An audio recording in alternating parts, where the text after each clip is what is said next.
Have you ever stopped to imagine that money has a life of its own?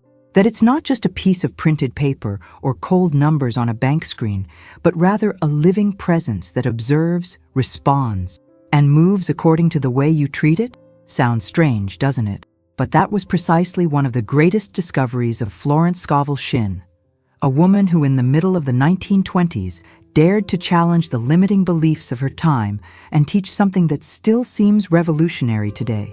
Money has personality, and it reacts to your energy. Florence wasn't just another self-help author. She was a visionary, a woman who walked against the tide at a time when the United States was living through the echoes of World War I and facing the devastating Great Depression. Imagine the scenario: banks collapsing, entire families without sustenance, women confined to domestic roles, without voice, without space, without financial freedom. And it was precisely in this moment of chaos and collective despair that Florence emerged as a different voice, almost prophetic. She stated that before everything changed in the outer world, it was necessary to change the inner relationship with money. But what do you mean, talk with money? As if it were a friend, a confidant, someone with whom you can create intimacy and respect. Florence said that most people treated money as an enemy or as an unreachable ghost. Some feared it, believing it corrupted and distanced them from spirituality. Others chased it desperately, as if it were always insufficient, slippery, unattainable. Few understood that for money to approach, it was necessary to treat it like a living being, with affection, recognition, and honor. And here's the secret Florence repeated to her students: if you mistreat yourself, money will mistreat you. But if you respect yourself, money will respond in the same measure.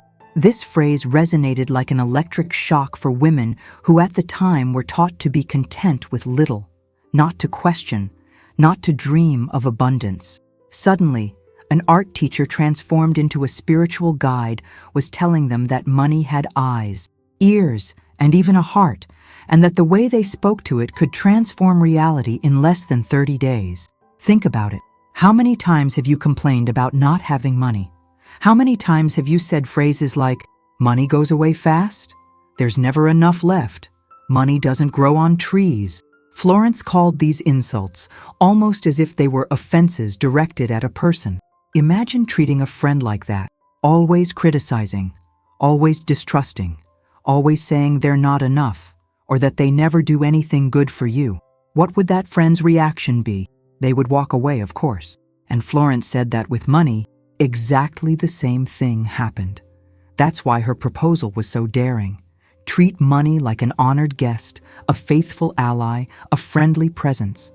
She taught her students to literally converse with money, thank it for its arrival, bless it when it left to pay bills, and even call it back, like someone inviting a dear friend to visit their home more often. For many, this seemed like a game, but the results were so surprising that they became living proof that there was something profound in this practice. And here begin the stories that enchanted hundreds of women. Emily, for example, was a seamstress who lived off small, poorly paid jobs. She was terrified of opening her wallet and seeing only coins, and always said, "Money never stays with me." When she started applying Florence's teachings, everything changed. Instead of repeating phrases of scarcity, she began to hold each coin and say, "You are my faithful friend. Thank you for being with me. Bring more of your family to visit me." A few weeks later, Emily received an unexpected proposal to sew for an elegant shop in downtown, and her income tripled. Coincidence? For Florence, it wasn't. It was the direct response of money's energy to the new treatment it received. Another case was Rachel, a young widow who could barely feed her 2 children. Desperate, she came to Florence in tears, saying she had already lost hope. Florence, with her almost mystical serenity, simply told her, "Talk with money as if it were a protector. Welcome it into your life as you would welcome a friend who wants to care for you and your children." Rachel started practicing every day, repeating, "Money, I receive you with love. I know you desire my good and the good of my family." In less than a month, she received unexpected help from distant relatives and got a stable job that guaranteed her sustenance. These stories weren't isolated. They repeated themselves like waves in different lives, bringing hope to women who until then believed they were forever trapped in scarcity. And here's the most fascinating part. Florence said it wasn't just about physical money. What was at stake was reconnection with a greater force, what she called the divine design. For her, money was just one of many languages through which God's abundance expressed itself in the world. When you spoke with money, you were actually communicating with the very source of life, with the invisible flow that constantly desired to pour itself over all of us. This vision changed everything. Money ceased to be a materialistic obsession and became a spiritual symbol. It was like water, always available, always flowing, always ready to renew itself. But just like water, it only approached those who opened space, those who built a clean channel without blockages of fear, guilt, or resentment. Florence said, "If you believe money is dirty, it won't come. But if you treat it as a blessing, it will bless you in return." And here's where you might be asking yourself, but does this really work today? Could it be that it's just a beautiful metaphor, an old story that lost its value over time? The answer, surprisingly, is that these teachings remain as current as they were 100 years ago. After all, what has changed? Economic crises continue to exist, financial uncertainties remain, and people still carry fear and anxiety regarding money. What Florence brought was a timeless antidote. Change the way we relate to the energy of abundance. Imagine for an instant if you really treated money like a dear person. If instead of complaining when paying a bill, you gave thanks for the opportunity to exchange energy. If instead of feeling guilty when receiving, you welcomed money as proof that you are worthy, that you are capable, that you are connected to the flow of good. Imagine how your life could change if you transformed every thought of scarcity into a warm greeting to money, like someone opening the door of their own home to receive an old friend. Florence believed that this simple attitude change was capable of altering destinies, and it wasn't about empty mysticism, but about a profound spiritual principle. Life responds to your vibration. Money, as part of life, responds in the same way. If you vibrate fear, it hides. If you vibrate gratitude, it multiplies. If you vibrate dignity, it remains. This is the invitation we're going to explore together in this script. Learn step by step how to talk with money as if it were a person, applying Florence's secrets. Throughout this journey, you'll discover that money can be more than bills and coins. It can be a messenger of abundance, a mirror of your self-esteem, and even a channel of your spirituality. And before we move forward, I want to ask you a question. Do you feel this teaching is awakening something inside you? If so, like this video, leave your comment, share it with someone who also needs to hear this message, and subscribe to the channel to continue receiving the secrets of Florence and so many other masters of prosperity. Because this is just the beginning. Florence Scovel Shinn believed that a person's relationship with money was a direct reflection of their relationship with life, with the divine, and with themselves. That's why she defended that money should be treated as a living presence, almost like a friend who enters and leaves your home, who hears your words, feels your energy, and responds to the way it's received. For her, money wasn't just printed paper or numbers in a bank account, but rather a concrete manifestation of the invisible flow of universal abundance. And every person who dared to change the way they communicated with it would experience miracles that could completely transform their reality in a few weeks. This was a daring teaching, especially coming from a woman in the 1920s, when society still restricted women to roles of submission, dependence, and silence. Florence, however, wasn't intimidated. On the contrary, she used this social limitation as fuel to inspire other women to free themselves not only financially, but spiritually, understanding that money could be a divine ally and not an enemy or a burden. Imagine a scene. A woman opens her wallet and finds only a few coins. Most people would feel frustration, despair, even shame. But Florence taught them to look at those same coins as living seeds, small, but with the power of infinite multiplication. She said, money is like a child, and if you mistreat it, it will walk away. But if you welcome it with love, it grows and remains. Many of her followers reported that by holding those coins and thanking them for their presence, they felt an almost immediate internal change. It was as if a weight was lifted from their shoulders, as if the fear of scarcity gave way to a silent but powerful faith. This change in posture wasn't just psychological. They swore that within a few days, unexpected opportunities began to appear. An invitation to work, an old debt suddenly paid, a gift coming from someone distant. Florence said it wasn't coincidence. It was spiritual law in action, money responding to the new treatment it received. Emily, the seamstress, was one of the most cited examples by Florence. Before, she lived complaining about the little she received. She said phrases like, "There's never enough left," or "Money slips through my hands." And so her life was a constant reflection of that belief. Endless sewing, clients who paid late, lack of recognition. When she started applying Florence's method, everything changed. She began to talk with each bill received as one talks with a dear friend. She would place the money on the table, give thanks, and say, "You are welcome in my life. Thank you for coming. Bring more of your family to be with me." Shortly after, different clients began to seek her out, more generous, more loyal, and in less than a month, her income had tripled. Florence explained there was no magic in this, but rather spiritual reprogramming. Emily stopped cursing money and began to bless it, and as a result, it blessed her life. Another impressive case was Rachel, a young widow who sought out Florence in tears. She could barely feed her 2 children and said she no longer had the strength to continue. Florence, with her unshakable serenity, guided her. Talk with money as if it were your protector. Welcome it as you would welcome a faithful friend who wants to care for you and your family. Rachel started practicing every day. It didn't matter if she only had a few coins or no bills. She would close her eyes and say, "Money, I receive you with love. I know you desire my good and the good of my children. I open the doors of my life to you." In less than 30 days, distant relatives she didn't even imagine remembered her and offered help. Soon after, she got a stable job that brought the sustenance she so desperately sought. For Florence, this was a clear example of how money responded like a living entity when treated with dignity and love. And there was also Catherine, owner of a small grocery store, who lived humiliated because at the end of the month, all she had left was to count coins. And every time she did this, she murmured words of resentment. When she learned Florence's teachings, she decided to change the way she dealt with the situation.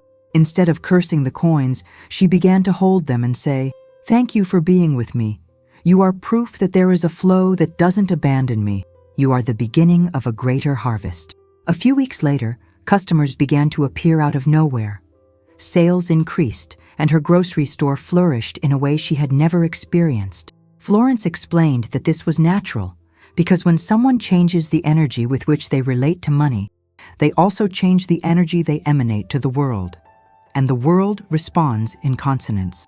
But Florence's teaching didn't stop there. She insisted that it wasn't enough just to receive money with love. It was also necessary to let it go with gratitude. Most people, she said, curse money when they need to pay a bill, complaining and feeling pain at its departure. But this is equivalent to treating a friend who visits your home like an unwelcome intruder the moment they leave. The result is that this friend thinks twice before returning. Florence guided her students to transform the departure of money into an act of blessing. Thank it for the service it provided. Wish that it goes into the world and returns multiplied. Rachel, the same widow, adopted this practice religiously. Whenever she paid a bill, she said, "Thank you for serving me. Go and return multiplied. Take the energy of love and return in the form of abundance." She stated that after doing this, debts seemed to weigh less, and even difficult situations resolved themselves with more ease. Florence explained that this happened because money, when treated as a friend, took pleasure in returning. Another central point was invocation. Florence believed that just as we call a friend to visit us, we can also call money to enter our lives. Not as someone who begs, but as someone who invites with confidence and dignity. She taught simple yet powerful phrases. "Money, you are welcome in my life. I receive you as a divine blessing. Enter my home with joy and remain in harmony. For many women, repeating these phrases daily was like lighting an internal flame. Victoria, for example, came from a family marked by negative phrases. Money isn't for us. We'll never have more than the basics. When she met Florence, she decided to break this cycle. She began to invoke money as if it were an ally, and soon received a scholarship that seemed impossible. Later, she became a teacher and multiplied the teachings to other young women, proving that breaking inherited beliefs is possible. Florence insisted that talking with money was more than a symbolic gesture. It was a way to reprogram the subconscious. She said the mind is like an obedient child, always ready to believe what is repeated with emotion. If every day you complain about the lack of money, the mind registers this as truth and creates situations to confirm that reality. But if, on the contrary, you speak with money with respect and joy, the mind also records this and begins to attract experiences consistent with that new vision. That's why so many of Florence's students reported fast results. It wasn't magic. It was the natural response of a mind that stopped vibrating fear and began to vibrate confidence. Gradually, money ceased to be just a material resource and became a mirror of one's own self-esteem. Florence said, "Money goes where it is loved, but flees from where it is feared." And she completed, "Loving money isn't idolizing it, but recognizing that it is one of the channels through which the divine manifests in your life." This vision transformed everything, because money, previously seen as something dirty or dangerous, became a symbol of blessing and dignity. The result was that women, previously ashamed to desire prosperity, now felt authorized to receive it, and by valuing themselves, money also valued them. This process always began in a practical way. Stories of debts cleared, jobs conquered, unexpected clients. But it soon deepened to a spiritual level. Money began to be perceived as a language of the universe itself, a sign that the flow of life was active. When someone conversed with money, they were actually conversing with the divine, opening themselves to the greater design that always wanted to manifest. Florence said that life is abundant by nature, and money is just one of the ways to prove it. Whoever treated money as a friend was actually opening their heart to receive what had always been theirs by right: prosperity, joy, and fullness. This teaching, however, wasn't limited to the individual.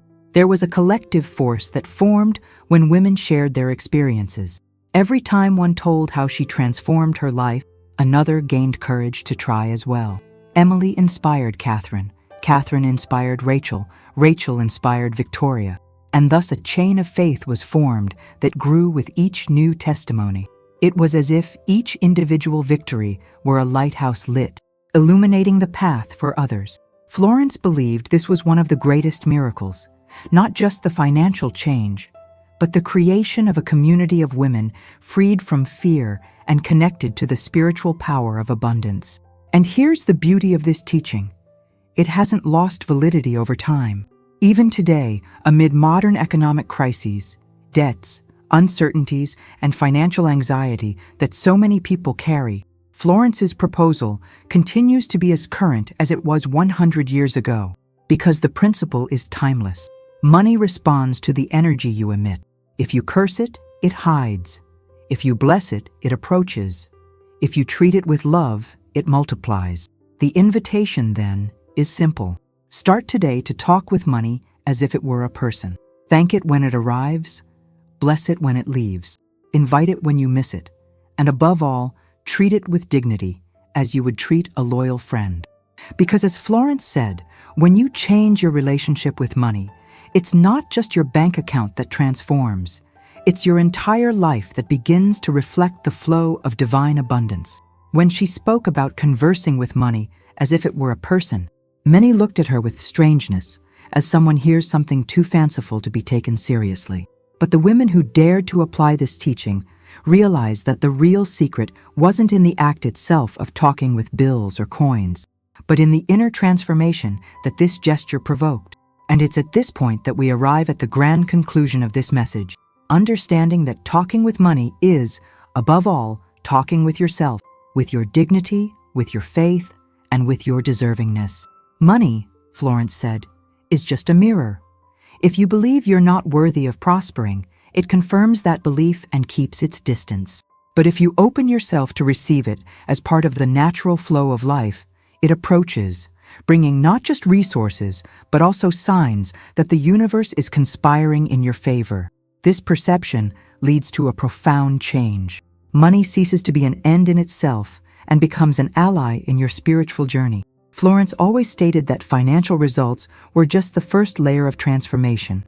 Yes, it was wonderful when a student managed to clear debts, find a job, or see her income increase. But this was just the initial reflection of a more powerful change, the sensation of being aligned with the divine design. For her, prospering wasn't a matter of luck or privilege, but of attunement with the flow of abundance that had always been available. What prevented this flow were the beliefs of fear, guilt, unworthiness, beliefs that were taught to us since childhood, repeated by generations, and crystallized as if they were absolute truths. By talking with money as if it were a person, these women began to break the invisible chains that kept them trapped, opening the path to a new way of living. Think about how this teaching echoes even today. How many times have you heard phrases like, "Money doesn't bring happiness," "To be rich, you have to exploit others," or "Whoever has a lot of money won't go to heaven"? These deeply rooted ideas create an emotional barrier that makes us reject, even if unconsciously, prosperity. Florence called this spiritual self-sabotage. She said, "There's nothing wrong with desiring money as long as it's seen as a channel of good. Rejecting it is also rejecting the way the divine wishes to express itself through you." That's why conversing with money wasn't idolatry, but rather an exercise in reconciliation. Reconciliation with the natural flow of life, with the innate right of every human being to live with dignity and abundance. When you thank the money that arrives, when you bless it as it leaves, when you invite it to return multiplied, you are actually healing your relationship with the divine and undoing centuries of scarcity beliefs. And here's an essential point. This practice doesn't just change your individual life, but also has a collective impact. Imagine an entire community of people who, instead of complaining about lack of resources, begins to talk with money as one talks with a faithful friend. Imagine thousands of voices thanking, blessing, and invoking prosperity, creating a chain of faith that vibrates like a magnetic field of abundance. Florence believed this was the true revolution. When a woman changed her relationship with money, she didn't just transform her own life, but also opened space for her children, her friends, her entire community to begin vibrating at a new frequency. That's why so many testimonies from Florence's students inspired other women to try as well. Each individual victory became social proof that it was possible. And this social proof created a collective movement of transformation. At the conclusion of her teachings, Florence always led her listeners to a deeper reflection. If money is a living presence, if it has eyes, ears, and a heart, how have you been treating this presence in your life? Have you been speaking with it with respect or with fear? Have you been treating it as an ally or as an enemy? Have you opened the door to receive it with joy or closed it with resentment? These questions continue echoing like arrows even today, because every person who allows themselves to reflect realizes that many times money has been the target of harsh words, unconscious insults, rejection. And when there's rejection, there's no closeness. That's why Florence repeated, "If you mistreat yourself, money will mistreat you. But if you respect yourself, money will respond in the same measure." This is the key that concludes the entire teaching. Talking with money is in the end talking with yourself. It's recognizing your own value, your own dignity. And it's at this point that money ceases to be material and becomes spiritual. When you treat it as a sacred entity, you begin to see it as part of your connection with God, with the universe, with life. It ceases to be just the means to pay bills and becomes a symbol of a covenant. The covenant between you and abundance. Florence taught that by elevating money to this status, it transforms into an instrument of healing. Healing from fear, anxiety, scarcity that so often corrodes entire families. Healing from inherited beliefs that limit generations. healing from the sensation of unworthiness that makes so many people believe prosperity isn't for them. By talking with money, you heal your story, heal your ancestry, and open space for a new reality to flourish. And perhaps you're asking yourself, but how do I apply this practically in my daily life? Florence made it clear it wasn't necessary to do anything complicated. It was enough to create the habit of addressing money with love. When it arrives, thank it. When it leaves, bless it. When you miss it, invite it back. There's no right or wrong moment. There's no elaborate ritual. There's no rigid rule. The power is in consistency and sincerity. The more you practice, the more natural it becomes, until this way of dealing with money becomes second nature, an automatic reflex of gratitude and trust. And from there, miracles begin to happen, not because the external world suddenly changed, but because you changed your internal frequency and the world simply responded to that new vibration. However, Florence also remembered that this path requires perseverance.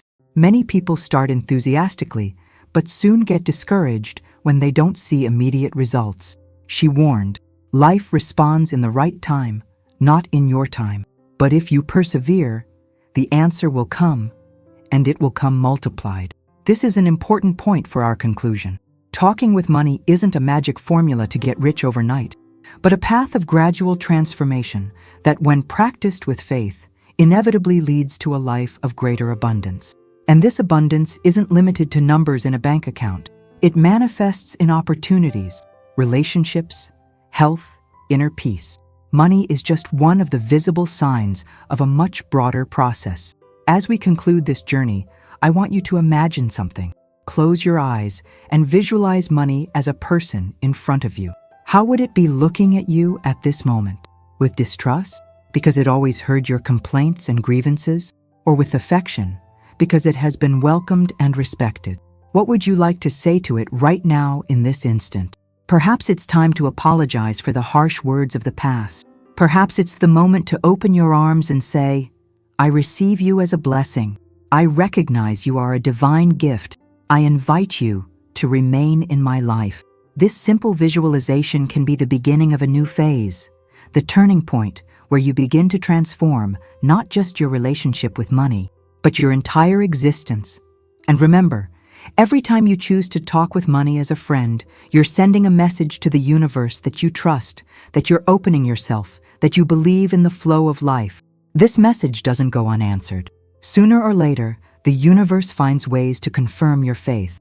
And when it happens, when you see money arriving unexpectedly, when you feel the tranquility of being able to pay a bill without fear, when you notice there's more fluidity in your life, don't forget to do what Florence always asked. Share your experience, tell your story, inspire others to believe as well. Because every time a person witnesses your transformation, it opens space for another to find courage to start the same path. We've arrived then at the conclusion of this script, but not at the end of your process, because this is just the beginning of a new journey. A journey where money ceases to be an enemy and becomes an ally, where you cease to be a slave of scarcity and become a co-creator of abundance. Florence said that abundance isn't the privilege of some, but the right of all, and that every person who awakens to this truth becomes a lighthouse of possibilities. You can also be that lighthouse. You can also be the living example that it's possible to transform scarcity into prosperity, fear into trust, guilt into gratitude. Just start talking with money like one talks with an old friend, and life, in its infinite generosity, will do the rest. And before we say goodbye, I want to ask you something special. If this message touched your heart, if you feel this teaching awakened in you a new way of seeing life, like this video, leave your comment, share it with someone who needs to hear this, and subscribe to the channel to continue following other inspiring teachings. Because just as Florence's students inspired one another, you can also inspire those around you. Your transformation can be the spark that lights hope in someone's life. And together, we can create a movement of abundance that transcends borders, crosses generations, and proves that money, when treated as a friend, can be a channel of infinite blessings.